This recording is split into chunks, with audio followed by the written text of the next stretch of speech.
means taking all of this apart.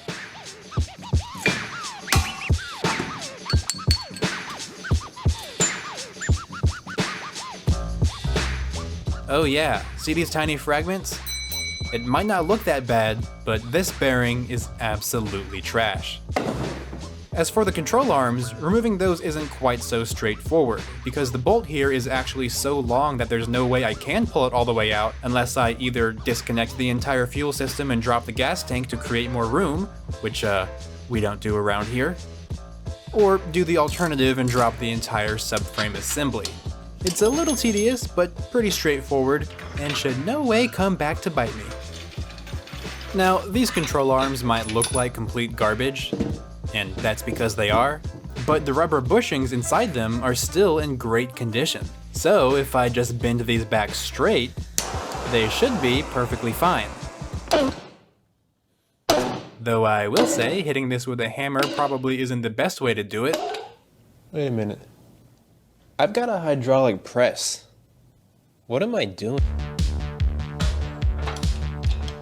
As it turned out, using technology designed specifically to apply literal tons of force was way easier. So this one's good to go, but the other control arm might be a little trickier because of where it's bent. This double-threaded section, if working correctly, is what allows you to lengthen or shorten the arm so that you can fine-tune the angle in which the rear wheel is turned. And that angle is called toe, my arch nemesis. And getting that measurement dialed in just right is critical to both functionality and safety, so it would probably be in my best interest to stop what I'm doing, trash this one, and purchase a replacement control arm, but somehow I was able to get this thing dead straight and still adjusting smoothly. Another win for sketchy ideas. So now with these fixed, the only thing left to do is take a page out of the Korean Mechanophiles book and go to my local Hyundai dealer to get my nut.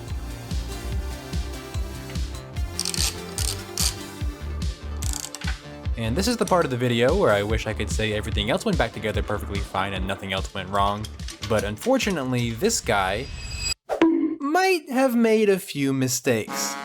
You see, I was having trouble getting these mounting bolts started into the threads because the subframe kept falling down. So I had the bright idea to whip out the biggest impact driver you could ever want to simply buzz them into place, which is like using a sledgehammer to hang up a picture frame.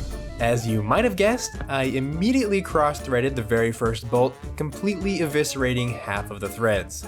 So to fix this, I bought an assorted metric tap and die kit to clean them up, which I'm sure would be perfect if it actually included the size I needed.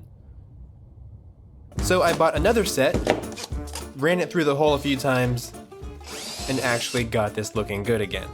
So this time, I very carefully started all the bolts by hand, buzzed them into place with a much smaller impact driver, and fully torqued these down, along with every other bolt.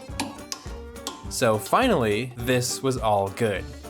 But the replacement bearing I bought was not. This was very cheap, like 25% the cost of a genuine Hyundai wheel bearing cheap. So with that, combined with the fact that the instructions that came with it misspelled the word axle, I knew the build quality would be questionable, but I didn't anticipate that it would be the wrong size. It's not fully seated. Even with the nut fully tightened down, it was wiggling back and forth. Turns out, it's about 3 millimeters shorter than what it should be. Meaning this washer here, rather than resting on the inner race, is instead sitting against the step on the spindle, leaving the bearing free to bounce around. So $70 later, we have a replacement that actually fits. And so long as I secure this nut in place without punching a hole directly through it, we'll be perfectly fine.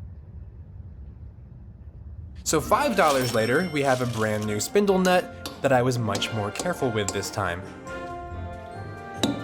And $10 after that gets us